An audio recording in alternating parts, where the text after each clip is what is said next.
Greenland. বিশ্বের সবচেয়ে বড় এ দ্বীপটি একসময় ডেনমার্কের উপনিবেশ হলেও এখন স্বায়ত্তশাসিত। প্রাকৃতিক সম্পদের ভাণ্ডার দ্বীপটিতে রয়েছে পৃথিবীর বিরল কিছু ধাতু। ভূরাজনৈতিক অবস্থানে অনন্য দ্বীপটি বসে আছে যুক্তরাষ্ট্র ও ইউরোপের মাঝখানে।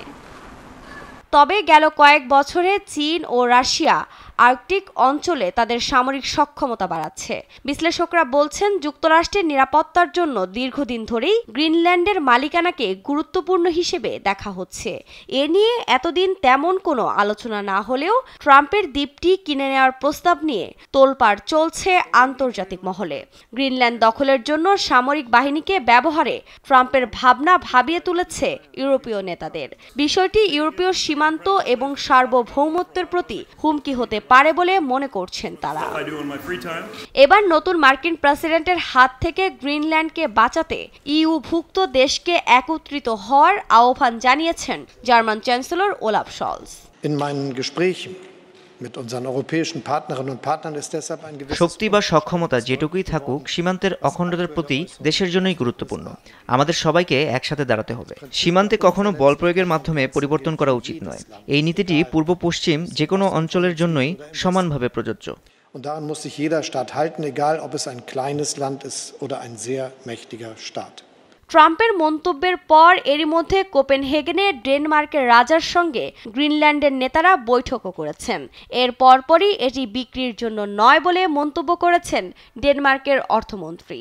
এছাড়া ডেনমার্ক পররাষ্ট্রনীতির সংকটে নেই বলেও উল্লেখ করেছেন দেশটির পররাষ্ট্রমন্ত্রী লার্স লোকে রাসমুসেন।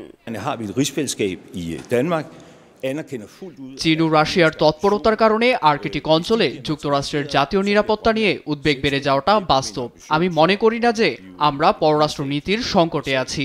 যুক্তরাষ্ট্রের উচ্চাকাঙ্ক্ষা পূরণ নিশ্চিত করতে আমরা কিভাবে আরও সহযোগিতা করতে পারি তা নিয়ে তাদের সঙ্গে সংলাপের জন্য আমরা প্রস্তুত। ট্রাম্পের এমন মন্তব্যের প্রতিক্রিয়া জানিয়েছেন খোদ মার্কিন পররাষ্ট্রমন্ত্রী Antony Blinken.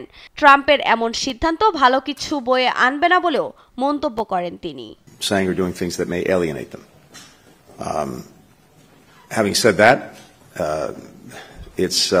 the idea expressed about Greenland is obviously not a good one.